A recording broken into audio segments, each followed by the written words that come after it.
মহিলা প্রতিনিধিদের দাবিতে সোনাইয়ের মাঠে কংগ্রেস নেত্রী নাজিয়া ইয়াসমিন।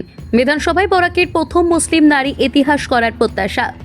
আসাম বিধানসভায় আজ পর্যন্ত বরাক উপত্যকা থেকে কোনো মুসলিম মহিলা বিধায়ক নির্বাচিত হয়ে সদনে প্রবেশ করেননি। সেই প্রেক্ষাপটে ইতিহাস করার লক্ষ্যে এগিয়ে এসেছেন কংগ্রেস নেত্রী নাজিয়া ইয়াসমিন মজুমদার। আগামী বিধানসভা নির্বাচনে প্রতিদ্বন্দ্বিতা করার সিদ্ধান্তের কথা জানিয়ে তিনি বলেন, এলাকার অধিকাংশ মহিলার মতামত এবং উৎসাহে তিনি এই পদক্ষেপ নিয়েছেন। নাজিয়া ইয়াসমিন মজুমদার জানান, সোনাই আসন থেকে কংগ্রেসের 12 জন টিকিট প্রত্যাশীর মধ্যে একমাত্র তিনি মহিলা প্রার্থী। মহিলাদের ন্যায্য দাবি দেওয়া, অধিকার এবং সামাজিক উন্নয়নের স্বার্থেই তিনি নির্বাচনে অংশগ্রহণ করতে চান। দীর্ঘদিন ধরে কংগ্রেসের আদর্শে বিশ্বাসী হিসেবে দলীয় কার্যকলাপের সঙ্গে যুক্ত থাকার সুবাদে তিনি ইতিমধ্যেই দলীয় টিকিটের জন্য আবেদন করেছেন। তিনি আশাবাদ ব্যক্ত করে বলেন, মহিলাদের রাজনৈতিক অংশগ্রহণ এবং প্রতিনিধিত্বের গুরুত্ব বিবেচনা করে দলের হাইকমান্ড তাকেই প্রার্থিত্ব দেবে। উল্লেখ্য, সোনাই আসনে কংগ্রেসের 12 জন প্রত্যাশীর মধ্যে একমাত্র মহিলা হিসেবে আবেদন করে তিনি ইতিমধ্যে রাজনৈতিক মহলে বিশেষ আলোচনা কেন্দ্রবিন্দুতে উঠে এসেছেন।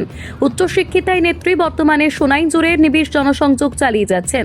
বিভিন্ন গ্রাম এবং ওয়ার্ডে গিয়ে মহিলাদের সঙ্গে বৈঠক করে তাদের সমস্যার কথা শুনছেন এবং ভবিষ্যৎ পরিকল্পনার কথাও তুলে ধরছেন।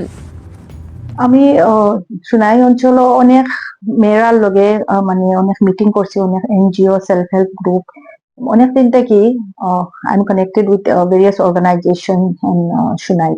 তো তারা সবার লগে ডিসকাশন করার পরে একটা কনক্লুশন তারা সব আইলা কি মানে মেয়েরা রিপ্রেজেন্টেশনটা দরকার। মেয়েরার অনেক প্রবলেম আছে যেটা তারা ডিসকাস করতে পারে না, তারা শেয়ার করতে পারে না। ফাইন্যান্সিয়াল ইন্ডিপেন্ডেন্স হোক, জলের সমস্যা, অন্য জিনিসের সমস্যাতে আমারে তারাই উৎসাহ দিলা আমরা কি অ্যাপ্লাই করার লাগে। এখানে 11 ক্যান্ডিডেট আছেন সোনাই থেকে এক্সপিরিয়েন্স কংগ্রেস থেকে, আমি অনলি ওমেন এক্সপিরিয়েন্স। আমি মানে সাহস করিয়া এবার সোনাই থেকে অ্যাপ্লাই করছি এই আশায় কি দলে এবার বিবেচনা করব মুসলিম মহিলারে লইয়া। থেকে আমি কংগ্রেস পার্টির লগে জড়িত আছি। প্রথমে আমি স্টেট জেনারেল সেক্রেটারি আসলাম মহিলা কংগ্রেসের, তারপরে এখন আমি বর্তমানে ডিস্ট্রিক্ট জেনারেল সেক্রেটারি। পার্টির লাগে অনেক দিন থেকে অন্টায়ার বারাকবেলি তো কাজ করছি, আসামের বিভিন্ন জায়গা তো কাজ করছি। তো এইটাই আমার লাগলো কি আমরা মুসলিম মেয়েরা যে রিপ্রেজেন্টেশন হইতো এই রিপ্রেজেন্টেশনটা নাই। আমরা অ্যাসেম্বলি বিগত 75 ইয়ার্স থাকি একটা মুসলিম মেয়ে অ্যাসেম্বলি এমএলএ নাই আমরা বারাকবেলি থাকি। শুধু রশিদা হক সাইবা, তাই একবার এমপি হইসলা, তার that was an exceptional case. তো আমি এবার সাহস করি শোনাইতে কি অ্যাপ্লাই করছি, আমার মা বোনরা আমার একটু সাহস দিয়া দিছে। আর এইটা আমি আশাবাদী কি এইবার পাঠিয়ে আমরা দলে একবার কনসিডার করব একটা উইনিং সিটটা কি মুসলিম মেয়েরারে আগাইয়া দেওয়ার লাগি। দেখেন আমরা কমিউনিটির মেয়েরা ডাক্তার, ইঞ্জিনিয়ার সব রকম আছেন, বাট আমরা কমিউনিটি থেকে একটা মেয়ে রিপ্রেজেন্টেশন পাবলিক মানে পাবলিক রিপ্রেজেন্টেশনে নাই। আর এটা অত্যন্ত দরকার। মেয়েরা এখন 50% অফ দ্য পপুলেশন হচ্ছে গা মেয়ে।